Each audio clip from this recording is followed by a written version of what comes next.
Karibu katika kipindi kizuri cha Nuru ya Maisha. Somo ambalo liko hewani lina kichwa kinachosema pasipo maono, maisha yanageuka kuwa utumwa. Ni mimi Mwalimu Peter nakukaribisha hapa Nuru ya Maisha.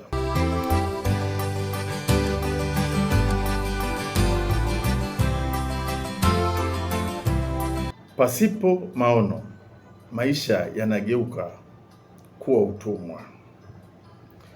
Unapoamka asubuhi na mapema na kwenda kwenye shughuli zako za kiuchumi, unasukumwa na nini? Swali muhimu sana. Wewe unapoamka asubuhi na mapema kila siku, unakimbilia kwenye shughuli zako za kiuchumi, kitu gani kinakusukuma? Ukisukumwa na hofu ya njaa,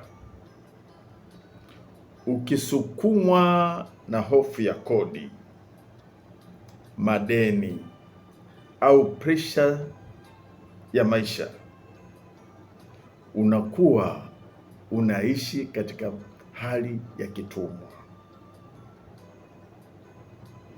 Unaishi maisha ya kitumwa. Hapa mtu hafanyi kazi kwa kusudi, bali anafanya kazi kwa kushurutishwa au kwa kutafuta kujikwamua. Na ndiyo maana hata ukifanya kazi sana, bado amani na furaha unavikosa. Hata ukipata pesa nyingi, bado hizo pesa hazikupi furaha, hazikupi matokeo yenye mabadiliko chanya kwenye maisha.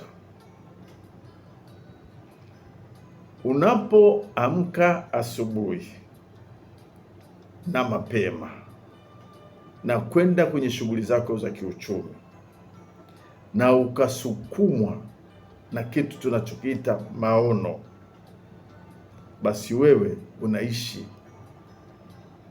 maisha ya baraka au mfumo wa kiuchumi uliobeba baraka. Maono hubeba baraka. Maono yanakuunganisha na kusudi la Mungu juu ya maisha yako. Pasipo maono, watu huacha kujizuia. Hii tunaipata katika Mithali 29:18. Kwa hiyo unapoamka ukiwa na maono, kazi yako inakuwa ni ibada. Juhudi zako zinakuwa ni uwekezaji. Na muda wako unakuwa kitu cha thamani sana. Baraka hufuata mtu mwenye maono, kwa sababu maono huleta uelekeo, huleta nidhamu na hutengeneza utii ndani yako.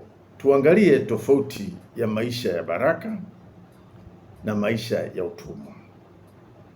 Napozungumza maisha ya utumwa, maanake ni maisha ya laana, maisha ambayo Mungu hakukuandikia wewe uishi. Laana au maisha ya utumwa yanakufanya ufanye kazi ili usiangamie. Yaani msukumo wako wa kufanya kazi ili usiteketee.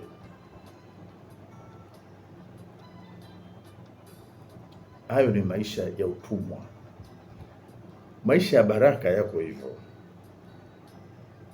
Unafanya kazi ili utimize ndoto au maono uliyoyabeba. Maisha ya utumwa yanakulazimisha, wakati maisha ya baraka yanakuongoza, yanakuratibisha. Maisha ya utumwa yanakufanya uchoke bila kuona matokeo,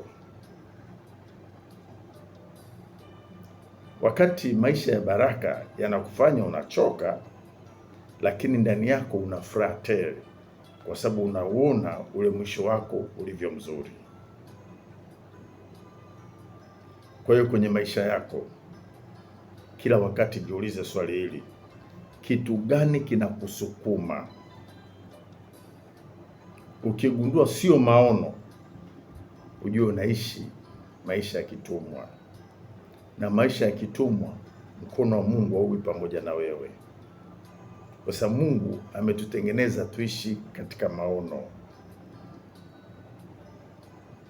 Badilika ili maisha yako yaanze kuwa na tofauti. Timishe kwa namna hii: ukipoteza maono, hata mshahara mzuri au pato lolote zuri linakusababishia uishi maisha ya vifungo. Ukishika maono, ukiyakumbatia maono, hata kazi iwe ndogo inakuwa daraja la mafanikio. Ushauri wangu kwako, usiridhike kuishi maisha ya kukimbizana, maisha yasiyo na uelekeo, maisha yasiyo na maono. Mungu hakukuumba uishi maisha ya kitumwa. Mungu alikupa uwezo wa kuona mbali. Kwa hiyo anza kutengeneza maono yale ambayo Mungu ameyaweka ndani yako. Usiache kumsihi Mungu kila wakati, ili uishi katika kusudi. Kila unachokifanya kiendane na kule Mungu anapokusudia wewe ufike. Mungu akubariki sana na Mungu akutunze. Amen.